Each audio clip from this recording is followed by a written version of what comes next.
What's up? Welcome to Counselor's Insight. Meron akong tanong. Ikaw ba yung tao na mahilig sa mga parties? Yan, gusto mo lagi chill out? O ikaw yung tao na gusto mo nanonood mag-isa, nasa bahay lang ng Netflix? Or maybe somewhere in between?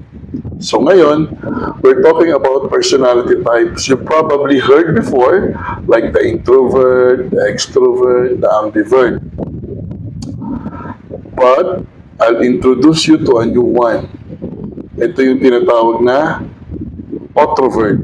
Yes, you heard that right. So stay tuned because you might discover which one you really are. So meron ng bago ngayon, no? Itong tinatawag na introvert. Ito na yung pang-apat na personality traits. So let's start with introverts na alam naman na natin lahat, but let's refresh ourselves dito sa introvert. So introvert, ito yung mga tao na mahilig magbasa ng libro, gumawa ng mga journals, magsulat, okay, mag-gaming, no? Na mag-isa lang, just staying on the bubble. Ayaw nila nakikisalamuha agad, no? But they don't think introverts, huwag natin isipin ng mga introverts ay boring. Okay, actually, mga introverts ay creative, deep thinkers, no? Best listeners sa mga introverts. Kaya they thrive meaningfully in conversation. But if you think you're not an introvert, let's talk about another personality trait, which is very familiar din naman na sa atin to. Yung tinatawag natin na extrovert. Yan. Mahilig sa party, mahilig makipagkwentuhan, diba? Never run out of energy around people. Extrovert recharge by being social. They love meeting new faces, trying new things, and being in the spotlight. If you are, or if your idea of relaxing is Friday night with friends, then you are an extrovert. Now, kung sa tingin mo hindi ka introvert, hindi ka extrovert, you're maybe in between. So, meron tayong tinatawag din na panibagong, or may tinatawag tayong pangatlong uri ng personality traits. Ito tinatawag natin na ambivert. Yan. Ambiverts. Yan. They're in the middle. They can be social and outgoing when they need to. But they also know how to enjoy solitude. Okay? It's like having the best of both worlds. So, pwedeng nag-enjoy sila sa solo lang, nag-enjoy sila with other people. Pero ito yung twist, okay? The new one. You might not have heard before.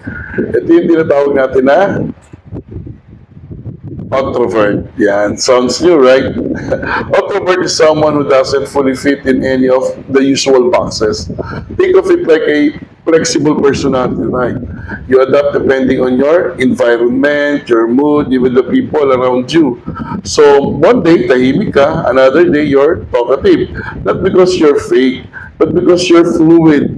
Introverts don't feel pressured to belong, okay, to just one category.